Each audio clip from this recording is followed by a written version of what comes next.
8 দিনের যে ঘটনা ঘটেছে আপনারা কেউ জাননি। আজকে সংসদে কথা বলেন আপনারা। 6টা শিশু যখন চায় হাত পা বাইরে যখন বিশ্রায় কাঁদতেছিল মাননীয় স্পিকার বাঁচার জন্য, সে হাইপার ক্যাপনিয়ায় এসি বন্ধ করে দিয়েছে, ঘরে জানালা নেই, কাচে বন্ধ, কোনো অক্সিজেন নেই, 16-17 জন মানুষ মায়েরা কাঁদতেছে, ছুটাছুটি করতেছে, একজন ডাক্তার। এই 2 মিনিট বাড়িয়ে দেন প্লিজ, 2 মিনিটস। মাননীয় স্পিকার 1 মিনিট, 2 মিনিট আছে নেই মাননীয় স্পিকার। সেই বাচ্চাগুলি ছটফট করতে করতে কার্বন ডাই অক্সাইডের জন্য তারা মৃত্যুর কোলে ঢলে পড়েছে, মালিক দেখতে পর্যন্ত যাননি। আমরা কি বসে থাকবো মাননীয় speaker? Want to bring all the hospitals under discipline. ওই দিন এমনই এক মাননীয় সংসদ সদস্য বলেছিলেন ব্যাট কি জিনিসটা আমরা বুঝি না। বুঝার কথাও না, ওইটা বেগম খালেদা জিয়াই বুঝতেন আর সাইফুর রহমানই বুঝতেন। ঠিক আজকে ওই রেভিনিউ বাজেটের কথা আমাদের প্রধানমন্ত্রী তারেক রহমানই শুধু বুঝেন। এটার জন্য লেসন নিতে হবে আমাদের অর্থমন্ত্রী এবং মাননীয় প্রধানমন্ত্রীর কাছ থেকে। যদি 2টা মিনিট বাড়িয়ে দেন আরো বেশি ধন্যবাদ।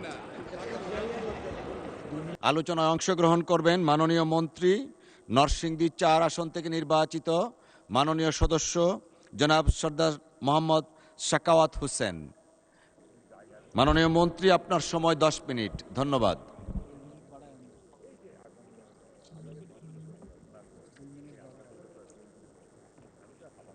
মাননীয় স্পিকার, আপনাকে অনেক অনেক ধন্যবাদ।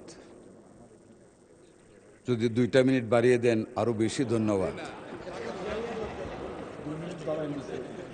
আল্লাহুম্মা সাল্লি ওয়া সাল্লিম আলা নবিয়িনা মুহাম্মদ। বিসমিল্লাহির রহমানির রহিম। মাননীয় স্পিকার, আমি সর্বপ্রথম 71-এর মহান স্বাধীনতার ঘোষক শহীদ রাষ্ট্রপতি জিয়া রহমানকে শ্রদ্ধার সাথে স্মরণ করি, ওনার আত্মার মাগফিরাত কামনা করি।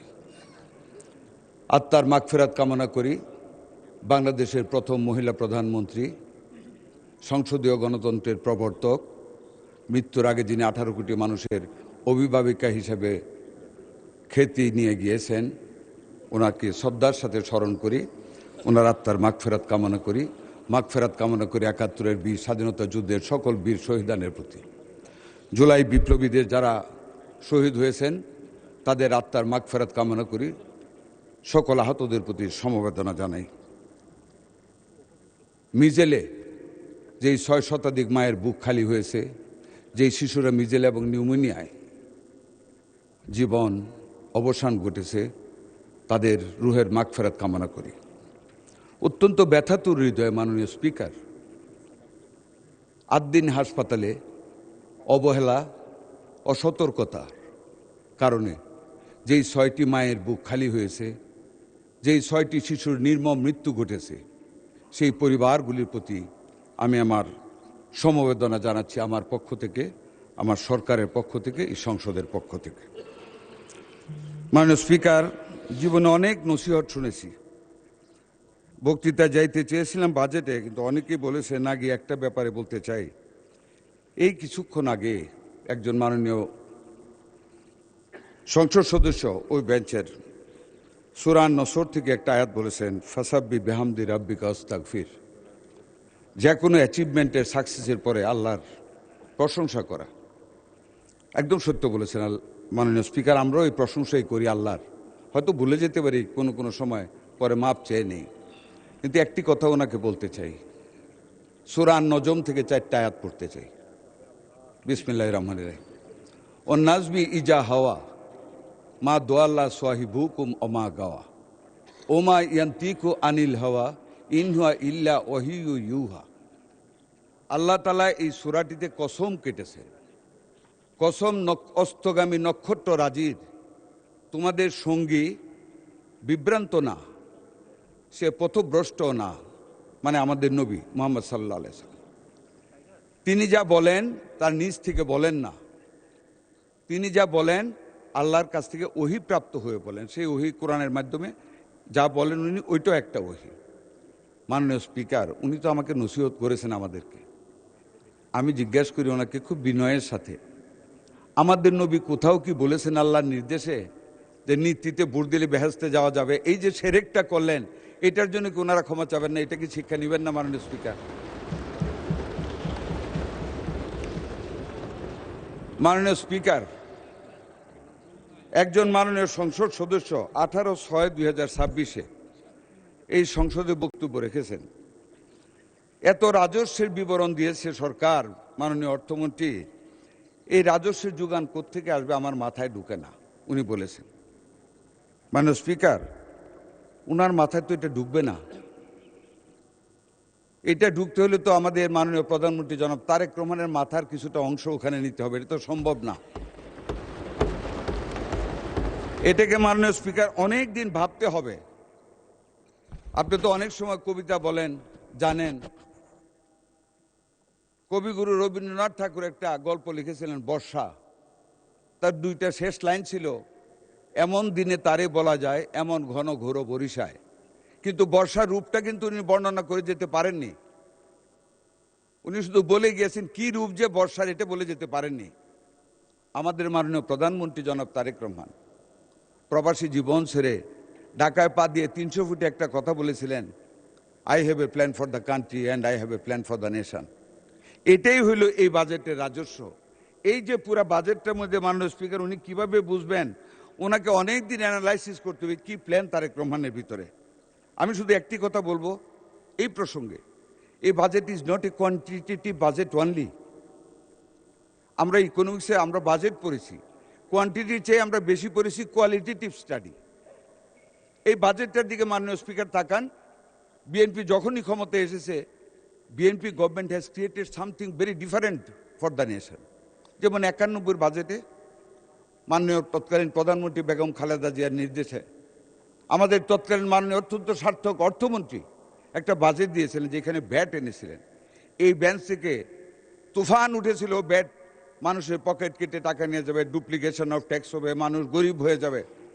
মাননীয় স্পিকার, দ্বিতীয় দিনে আমি ব্যাটের উপর বক্তব্য দিয়েছিলাম, সেই প্রসঙ্গে আমি যাব না। ওই ব্যাট যদি তখন ইমপ্লিমেন্ট না হইতো, ওই দিন এমনই এক মাননীয় সংসদ সদস্য বলেছিলেন, ব্যাট কি জিনিসটা আমরা বুঝি না। বুঝার কথাও না, ওইটা বেগম খালেদা জিয়াই বুঝতেন আর সাইফুর রহমানই বুঝতেন। ঠিক আজকে ওই রেভিনিউ বাজেটের কথা আমাদের প্রধানমন্ত্রী তারেক রহমানই শুধু বুঝেন। Only he has that intellect and capacity to understand the intrinsic values of this budget. এটা ওনারা বুঝবেন না। ওনারা বুঝতে হলে আমি কয়েকটা টার্ম উল্লেখ করবো শুধু মাননীয় speaker. Family card, it's a new invention in this budget for the whole nation. Farmers card, it's a tremendous declaration to assist to remove the financial poverty of the farmers in times of their need.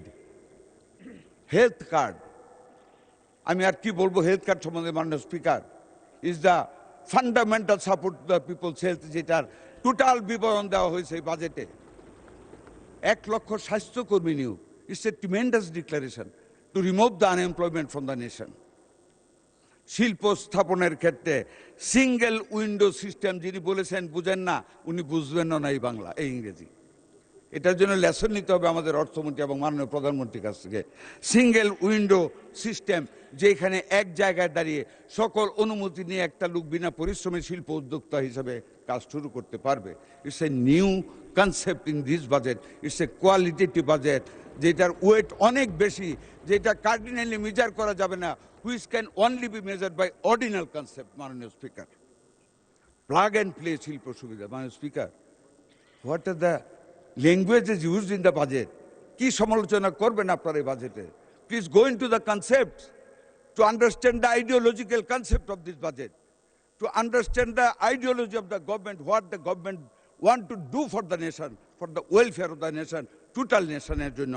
Plug and play, plug লাগান, movie দেখেন অথবা কোরআন recitation শুনেন, এইটাই plug and play system. আপনি যাবেন, industry কাজ শুরু করুন, সব রেডি থাকবে। Electricity, gas, water, plot, development of plot, drainage system, everything shall be made by the government and you can start plug and play. এই যে কনসেপ্ট। জলবায়ু দূষণের মাননীয় স্পিকার, এই যে একটা কনফারেন্স করে আসলাম হুয়ের সাথে, জলবায়ু ডিফারেন্স সারা পৃথিবীকে কাবু করে ফেলতেছে, সেখানে উই আর দ্য পায়োনিয়ার। সেটা প্যারিসের কনফারেন্স আমার বক্তব্যের পরে all the health ministers had agreed it, যে Bangladesh is pioneer under the leadership of the present prime minister যে আমরা জলবায়ু দূষণের জন্য সৌর বিদ্যুতে যাচ্ছি, আমরা primitive system of bricks manufacturing avoid করে স্ল্যাব সিস্টেমে যাচ্ছি, আমরা উইন্ড ইলেকট্রিসিটির কথা আমরা চিন্তা করেছি, লাইক দ্য ডেভেলপড কান্ট্রিজ। মাননীয় স্পিকার, আমরা সেটাতে যাচ্ছি। আউট অফ পকেট এক্সপেন্স গরিবের। আগে কোনোদিন আপনারা শুনেছেন এখানে অনেকে আগে এমপি ছিলেন, সাজান ভাই ছিলেন অনেকগুলি সংসদে। Have you ever heard this concept out of pocket expense কমাতে হবে মানুষের? এই গরিব মানুষের কথা চিন্তা করে এই বাজেটে এটাকে আনা হয়েছে। It's an humanitarian service. এটাকে প্রশংসা করেন। Why you criticise the quantity of this budget, whether I can collect the revenue or not? Revenue will automatically come, we are solvent. আমাদের রেভিনিউর কোনো অসুবিধা হবে না। ডেফিসিট বাজেটের কথা বলেন, deficit word is very important in the budget. পৃথিবীর কোনো দেশে ডেফিসিট ছাড়া বাজেট প্রিপেয়ার হতে পারে না। It's an expectation, it's an optimization of the economic thought of a government which mister Tarek Rahman under his leadership they have done it. মাননীয় speaker, এই যে আউট পকেট এক্সপেন্সেস কমাবে কিভাবে দেখেন, ওষুধের কাঁচামালের শুল্ক হ্রাস করা হয়েছে। Active pharmaceutical ingredient, doctor Farid সাহেব নাই, উনি হলে বুঝতেন। ওষুধের কেমিক্যাল সৃষ্টি করতে হলে অ্যাক্টিভ ফার্মাসিউটিক্যাল ইনগ্রেডিয়েন্টস লাগে, ওইটার ট্যাক্স অনেক হাই। 52টা আইটেমের উপর মাননীয় মাননীয় স্বাস্থ্যমন্ত্রী, আপনি স্বাস্থ্য মন্ত্রণালয় সম্পর্কিত বোধহয় কিছু কথা বাকি আছে। সবারই এটা হার্ট স্বাস্থ্য মন্ত্রণালয়, তাই এই জন্য 2টা মিনিট বেশি দেওয়া হলো মন্ত্রণালয় সম্পর্কে বলার জন্য। করুন, থ্যাংক ইউ। কাঁচামাল, ক্যান্সার, আইল্যান্ডস, কিডনি ডায়ালাইসিসের সকল অনেকগুলি খরচ এগুলি কমিয়ে দেওয়া হয়েছে স্বাস্থ্য খাতকে উন্নত করার জন্য। মাননীয় স্পিকার, আমি সকল সংসদ সদস্যদের বলতে চাই, কেন বুঝেন না অনেকে এই বাজেটটা সম্বন্ধে? একটা জিনিস দেখেন, prime minister, one child one tree, একটা সন্তান একটা গাছ। এই জলবায়ুর দূষণ থেকে মুক্ত করার লক্ষ্যে মাননীয় প্রধানমন্ত্রী ঘোষণা করেছেন প্রত্যেকটা প্রাইমারি স্কুলের প্রত্যেকটা শিশু তার আঙ্গিনায় বা উঠানে একটি চারা গাছ লাগিয়ে এটাকে ভবিষ্যৎ পরিবেশের জন্য উন্নত করবে। মাননীয় স্পিকার, আপনি আমাকে অনুরোধ করেছেন স্বাস্থ্য খাতে। হ্যাঁ, আমি স্বাস্থ্য খাতে, মাননীয় স্পিকার, আমি ছিলাম না, অনেক মাননীয় সংসদ সদস্য আজ দিন নিয়ে কথা বলেছেন। 200 থেকে 250 টাকা তারা ডায়ালিসিস করে, ট্রু। ওনারা বলেছেন মাথা ব্যথায় কি মাথা কেটে ফেলা যায়? নো, কাটা যায় না। তবে যারা মাথা কাটে তাদেরকে বিচারে আওতায় আনতে হবে। নাকি অস্বীকার করতে পারেন না? আনতে হবে। ওনারা কোভিড টাইমে ইউনাইটেড হসপিটালের আগুন লেগে 6 জন মারা গিয়েছে, তখন তো ইউনাইটেডের লাইসেন্স সরকার বন্ধ করেনি, এটা বলেছেন। বার্ন ইউনিটের আগুনের কথা বলেছেন, I do agree, but the difference with the occurrences of Adin is that United Hospital occurrence and the burn unit occurrence was an accident of electricity. But Adiner যে ঘটনা ঘটেছে আপনারা কেউ জাননি। আজকে সংসদে কথা বলেন আপনারা, 6টা শিশু যখন চায় হাত পা বাইরে যখন বিছানায় কাঁদতেছিল মাননীয় স্পিকার বাঁচার জন্য, সে হাইপার ক্যাপনিয়ায় এসি বন্ধ করে দিয়েছে, ঘরে জানালা নেই, কাঁচে বন্ধ, কোনো অক্সিজেন নেই। 16-17 জন মানুষ মায়েরা কাঁদতেছে, ছুটাছুটি করতেছে। একজন ডাক্তার, এই 2 মিনিট বাড়িয়ে দেন প্লিজ, 2 মিনিটস। মাননীয় স্পিকার 1 মিনিট, 2 মিনিট আছে নেই। মাননীয় স্পিকার, সেই বাচ্চাগুলি ছটফট করতে করতে কার্বন ডাই অক্সাইডের জন্য তারা মৃত্যুর কোলে ঢলে পড়েছে, মালিক দেখতে পর্যন্ত যাননি। কিন্তু আজহার দিন আমি গিয়েছি, পরের দিন আমি 2 জন ডাক্তারের সাথে কথা বলেছি, দে এগ্রিড যে এটা অবহেলার কারণে অক্সিজেনের অভাবে বাচ্চাগুলি মারা গিয়েছে। আমরা কি বসে থাকবো মাননীয় speaker? Want to bring all the hospitals under discipline. সবার আগে বাংলাদেশ, সবার আগে এই দেশের 18 কোটি মানুষ, সেই মানুষের স্বাস্থ্য, সেই মানুষের মূল্যবোধ আমাদের দেখতে হবে। সেই বাচ্চাগুলি মারা গেল, কয়টা টাকা দেওয়ার ঘোষণা করেছে তাও পুরা দেয়নি, ওরা আমার কাছে এসেছে। মাননীয় স্পিকার, আমরা লাইসেন্স স্থগিত করেছি। আপনারা প্রতিটা জিনিসকে কেন নিজেদের দলীয় আদর্শের সাথে একীভূত করেন? দলীয় আদর্শ দিয়ে দেশের বিরোধিতা করা যায় না, যা করেছিলেন 71 সনে। I am a freedom fighter, I must cry for my nation. আমি আমার মাননীয় প্রধানমন্ত্রী নিয়োজিত স্বাস্থ্যমন্ত্রী, I must look after the welfare of the health of my people. আমার বাচ্চাগুলি মরে যাবে বিনা চিকিৎসায়, that can't be. I went there, I heard the doctors, I met the mothers of that family. আমরা ডিসিপ্লিনের জন্য সেইখানে হসপিটালের পারমিশন নিয়েছি। সেই হসপিটালের ছয়তার মধ্যে একটা বেকারি কারখানা করেছে মাননীয় স্পিকার, গন্ধে ঢুকা যায় না। আর এমন বেকারি, এমন স্তূপ প্লাস্টিক বর্জ্যের, একটা আগুন লাগলে একটা রুগী, একটা অভিভাবক, একটা অ্যাটেন্ডেন্ট বাঁচতে পারবে না। এই কাজগুলি করেছে। মালিক একটা দিন দেখতে যায় নাই। মালিকের অবহেলার কারণে, ওনার এক গোয়েমির কারণে সেই পরিচালনা পর্ষদ চেঞ্জ করে ওনার স্ত্রীকে চিফ এক্সিকিউটিভ করা হয়েছে। তারপর আপনারা বলবেন ওরা ঠিক, আমরা ঠিক না। মাথা তো কাটতে বলিনি, মাত্র লাইসেন্স স্থগিত করেছি। আমরা দেখতেছি, সরকার দেখবে, কিন্তু এটা নিয়ে আপনারা দলীয়করণ। ধন্যবাদ মাননীয় সদস্য।